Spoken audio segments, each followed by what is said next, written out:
welcome to Creepy Studio. Please subscribe and hit like. Last year I went out on my own into the forest about an hour from my house to go camping for a night. I wasn't planning anything special, I just wanted to spend some time outside for a day, and then go home, and although inexperienced, I didn't see the harm in being out for just a day. When I got to the camping trail, there were 3 cars parked on the road, right next to it. I really didn't want to talk to anyone or spend the day around other people, so I kept driving until I found a different trail down the road. There were no places to park, so I had to go further down and then walk back. This trail was very thin and was all dirt, no gravel or anything, so it definitely wasn't a popular spot. I started down it, going through relatively flat terrain with nothing but trees and bushes around. As I got about 2 hours in the trail, slowly started thinning out until it was getting difficult to even tell if I was still on it or not. I had a feeling this could happen at the beginning, but I was 2 hours in, so I wasn't even worried about it by then, and had completely overlooked it. I turned around and started to make my way back, trying my best to find the more defined portion of the path. But just 5 minutes later, I saw something that made me stop in my place, a cabin sitting right in the middle of the forest. My first thought on seeing it was that I was 100 lost, because I hadn't seen it on the way up. But then my thoughts shifted toward the eerie feeling. It was giving me what was a cabin doing way out here.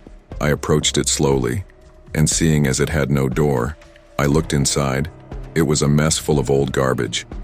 The longer I stayed through, the more creeped out I got. I turned around and started going back to the trail, but was interrupted by a loud thump from behind me. I looked back at the cabin, and through the doorway, I saw a man appear from behind the wall.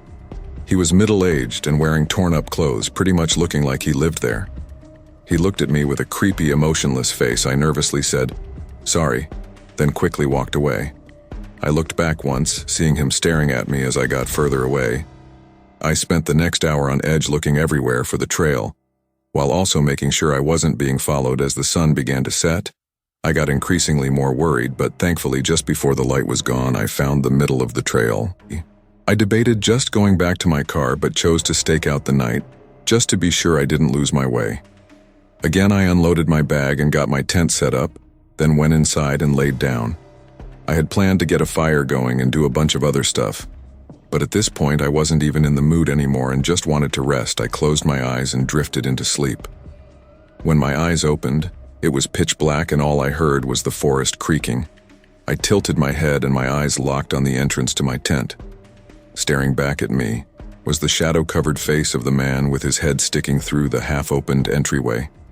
I jumped back, and the man did the same. I heard his footsteps hurrying away as I got out and looked, only seeing the back of him running into the woods with my heart still racing. I undid everything and shoved it into my bag, then carefully followed the trail all the way back to my car. I can't even begin to think of what that man was about to do while I was sleeping, but his eyes looking back at me through the dark was a horrifying sight that is yet to leave my head. I, of course, never went back and have mostly refrained from talking about it, just because I know I won't ever get any answers.